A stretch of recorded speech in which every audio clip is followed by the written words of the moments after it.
Yo les amis, c'est Kinui, j'espère que vous allez bien. On se retrouve aujourd'hui pour la suite de ma vidéo sur la zone 51. Alors tout d'abord, si vous n'avez pas vu ou si vous vous souvenez plus trop de ce qui se passe dans la première vidéo, je vous invite à aller la voir, c'est super important pour comprendre celle-ci. Du coup, je mettrai le lien dans la description. Comme vous le savez sûrement, le raid de la zone 51 est terminé et ça s'est passé comme prévu le 20 septembre. Alors il n'y avait pas énormément de personnes sur place et il s'est pas passé grand-chose, sauf que ça, c'est ce que vous croyez. Sur internet, vous pouvez voir que ce qu'on décide de vous montrer réellement. Mais derrière toute cette histoire, il se cache quelques vérités à savoir. Bien sûr, si mon décor est différent d'habitude, et si j'ai pris du temps à sortir cette vidéo, c'est qu'il s'est passé des choses. Bref, posez-vous tranquillement devant cette vidéo, et moi je vais vous raconter la suite de cette histoire. Kinui.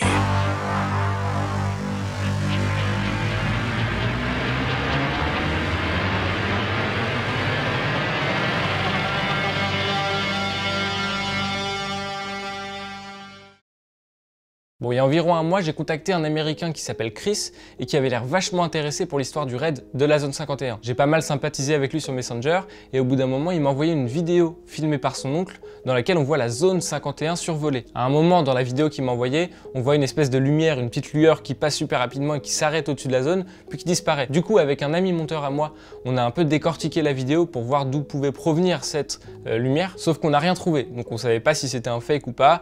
J'ai donc décidé de recontacter Chris pour lui demander ce qu'il en pensait et il m'a bloqué et supprimé de tous les réseaux sociaux sur lesquels je pouvais parler avec lui, donc j'avais plus aucun contact avec ce mec. Voilà, donc tout ça c'est ce que vous savez déjà avec la première vidéo qui est sortie sur ma chaîne. À la fin de ma vidéo, je vous ai demandé de la partager un maximum et de mettre plein de commentaires pour que j'ai des infos sur cette histoire et vous avez vraiment joué le jeu, donc déjà merci beaucoup, c'est super sympa, ça m'a permis de continuer mon enquête. Parmi tous les commentaires qu'il y a eu sous la vidéo, il y a quelques personnes qui m'ont proposé de recréer un compte sur Messenger et de rajouter Chris.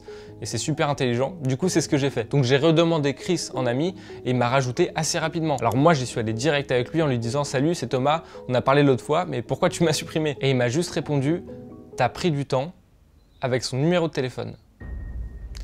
Ouais, c'est un peu chelou. À ce moment-là, j'ai compris qu'il attendait que je le recontacte et qu'il savait surtout que j'allais revenir vers lui. Alors j'ai bien réfléchi et le lendemain, j'ai appelé Chris. Bon, j'ai pas enregistré la discussion qu'on a eue parce qu'il voulait pas que ce soit diffusé, mais je vais vous résumer quand même ce qu'on s'est dit. Pour commencer, il était super calme et super sympa. Je pensais pas qu'il allait être aussi avenant, mais vraiment il était super cool. Donc je parlais en anglais avec lui et je voyais dans sa manière de parler et même dans sa voix qu'il était super intelligent. Donc vous vous doutez sûrement, mais le premier truc que je lui ai demandé, c'est pourquoi est-ce que tu m'as supprimé de tes réseaux sociaux? Et il m'a répondu qu'il savait énormément de choses sur la zone 51 et qui savait que moi je lui parlais pour avoir des informations, mais qui voulait pas de preuves écrites. Donc en gros, il m'a supprimé de ses amis sur Snap et Messenger pour pas qu'il y ait de preuves écrites, mais il savait derrière ça que j'allais revenir vers lui pour qu'on puisse parler en vocal.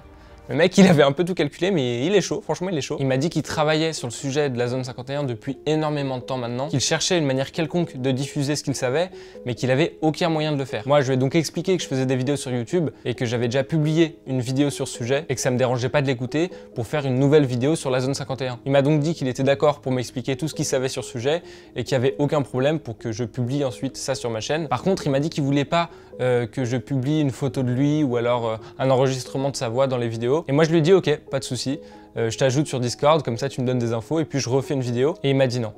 Il m'a dit qu'il voulait tout m'expliquer, mais en vrai. Donc moi je lui ai dit que j'avais pas moyen de me déplacer aux États-Unis parce que je vous le rappelle, il habite à Jacksonville, donc c'est assez loin de chez moi. Et il m'a dit mais qui t'a parlé de venir aux États-Unis? On va se voir, mais au Japon. Bah oui, d'accord, Chris, allons au Japon, je te connais pas, mais ça me va. Non, plus sérieusement, moi je lui ai dit que j'avais pas de quoi me déplacer au Japon. Si je peux pas aller aux États-Unis, c'est que je peux pas non plus aller au Japon. Et il m'a dit non, non, mais t'inquiète, y a pas de souci, j'ai mes contacts. Si t'es chaud, je te prends un vol ce week-end pour venir au Japon, en classe business. C'est un petit détail, mais qui est important. Moi, j'étais du coup un petit peu surpris. Et du coup, je lui ai dit, Chris, écoute, je vais réfléchir un petit peu, puis je reviens vers toi après. Bon, j'ai un peu réfléchi, j'en ai parlé autour de moi, que ce soit à mes potes ou à ma famille, etc. Et il y a un journaliste qui travaille avec moi qui m'a dit une phrase. Dans ton métier, prendre des risques, c'est survivre. Parce qu'effectivement, les journalistes, les caméramans, etc., quand ils ont des propositions pour aller faire des documentaires ou des reportages dans des lieux, même s'ils sont un petit peu dangereux, ils y vont. Donc j'ai rappelé Chris quelques jours après, et je lui ai dit, ok.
j'étais en classe business et tout, enfin c'était incroyable. Et quand j'arrive à l'aéroport, je tombe sur un mec qui avait une pancarte avec mon nom et mon prénom dessus. Un peu comme dans les films, ouais, c'était plutôt stylé. Donc je vais le voir, je lui dis « Salut Chris, c'est Thomas, ça va et tout, tu vas bien ?» Et là le mec il me dit « Ouais, tranquille, ça va, par contre moi je suis juste le chauffeur de taxi. » Donc du coup mon chauffeur me conduit jusqu'à mon hôtel, qui était assez sympa. Et là je vois Chris, donc je vais le voir, je lui dis que ça me fait plaisir de le voir et pareil, il me dit que ça me fait plaisir. Salut.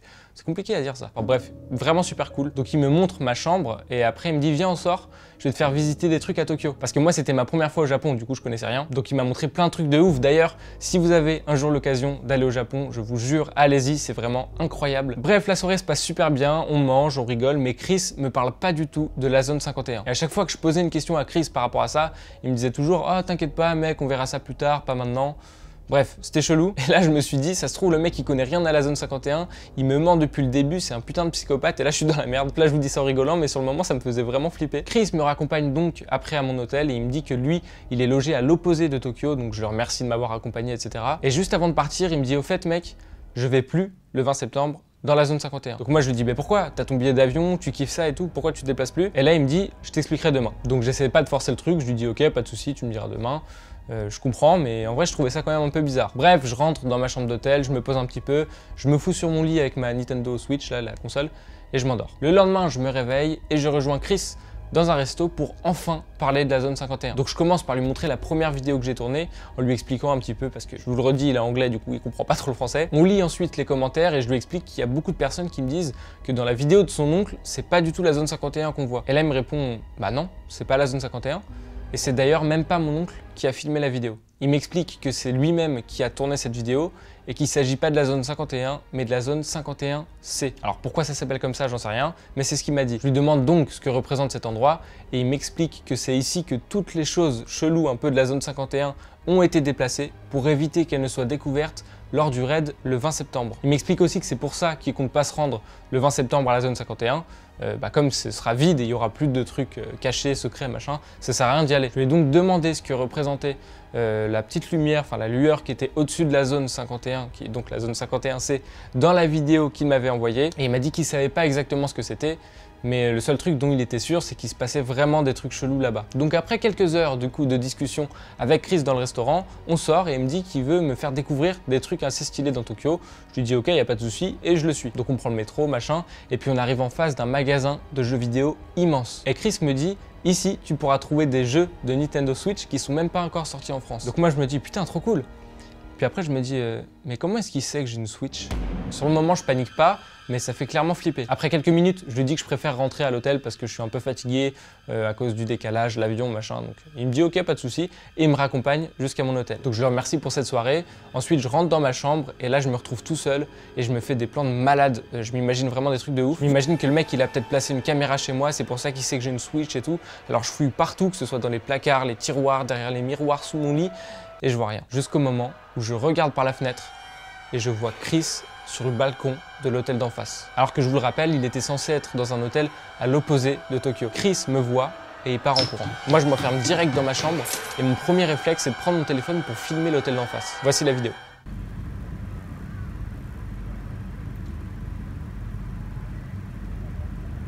Bon, comme vous pouvez le constater, on voit pas Chris sur la vidéo. Il est rentré, donc il allait pas ressortir. Moi, donc, je suis en stress pas possible. Et d'un coup, mon téléphone sonne. C'est Chris qui m'appelle. Donc, je décroche, je lui demande ce que c'est que ce bordel.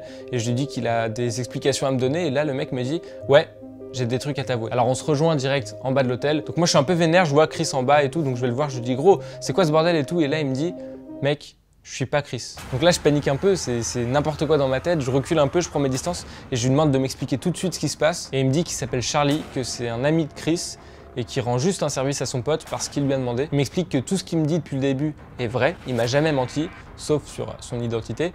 Mais je veux dire, tout ce qu'il me raconte sur la zone 51, etc., c'est vrai. C'est juste que Chris voulait pas de contact direct avec moi pour pas être dans la merde. Donc on a un peu repris nos esprits, on a un petit peu discuté, etc.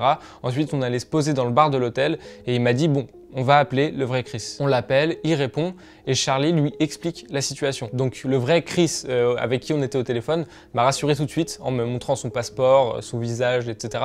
pour me prouver que c'était vraiment lui. Il m'a dit qu'il était vraiment désolé mais qu'il fallait que je comprenne, il voulait pas être lié au truc, etc. Bref, je comprenais pas trop ce qui se passait mais j'ai dit ok, y a pas de souci. Donc voilà, après une petite discussion, je suis rentré dans ma chambre d'hôtel et j'ai pris du temps, mais j'ai réussi à dormir. Et le lendemain, il y a Charlie qui me dit « Je vais rejoindre Chris, tu veux venir ?» Et moi, je lui dis « Ouais, bah vas-y, pourquoi pas ?» Et il me dit « Ok, ce week-end, on va en Thaïlande. » Ouais, parce que Chris était en Thaïlande. Putain.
On prend l'avion, j'arrive dans un hôtel de malade et je vois enfin le vrai Chris. Il me redit qu'il est désolé, il s'excuse machin, et pour se faire pardonner, le soir même, il m'invite dans un resto de ouf, mais vraiment c'était un truc de malade. J'étais à Pattaya en Thaïlande et j'ai mangé dans le restaurant le plus cher, on était au 34e étage, enfin bref, du homard, de la viande et tout, enfin, c'était un truc de ouf. Il m'a laissé filmer un petit peu la soirée, bien sûr en floutant son visage, etc. pour pas qu'on le reconnaisse. Et donc je lui demande de me reparler un petit peu de la zone 51 pour savoir ce qu'il sait, etc. Il me redit que les choses un petit peu cheloues se trouvent plus dans la zone 51, mais dans la zone 51C. Il me dit aussi que la zone 51 est maintenant utilisée un peu comme un leurre pour détourner l'attention des gens et pour cacher ce qu'ils veulent réellement cacher dans la zone 51C. Je reparle à Chris de la vidéo qu'il m'a envoyée avec la lueur, etc. Et il m'explique qu'il y a en fait une deuxième vidéo qu'il m'a jamais envoyée. Il me dit qu'elle a été filmée à la suite de la première, mais qu'il n'avait pas envie de me l'envoyer parce qu'il n'a pas envie qu'elle soit diffusée, parce qu'il se passe des trucs chelous dedans. Je lui dis ok, pas de souci, me l'envoie pas, mais est-ce que tu peux quand même me la montrer pour que je puisse la décrire dans ma vidéo? Et il a dit ok, je te la montre. Donc je vais vous décrire la vidéo que j'ai vue, et pour que ce soit un peu plus simple, je vais essayer de vous illustrer là, à l'image ce que j'ai vu. En gros, il y a eu de nouveau la lumière blanche au-dessus de la zone, et puis une deuxième est arrivée, et même une troisième. Donc il y avait 3 lumières blanches au-dessus de la zone. Les 3 bougeaient un petit peu comme dans la première vidéo qu'on peut voir. Ensuite, les 3 lueurs se sont un peu fusionnées, si on peut dire ça comme ça, pour en former qu'une seule. La lumière a un petit peu grossi, elle était un peu plus intense, etc. Puis elle a disparu. Voilà, c'est tout ce que j'ai vu. Il m'a montré la vidéo qu'une fois, il voulait me la montrer qu'une fois.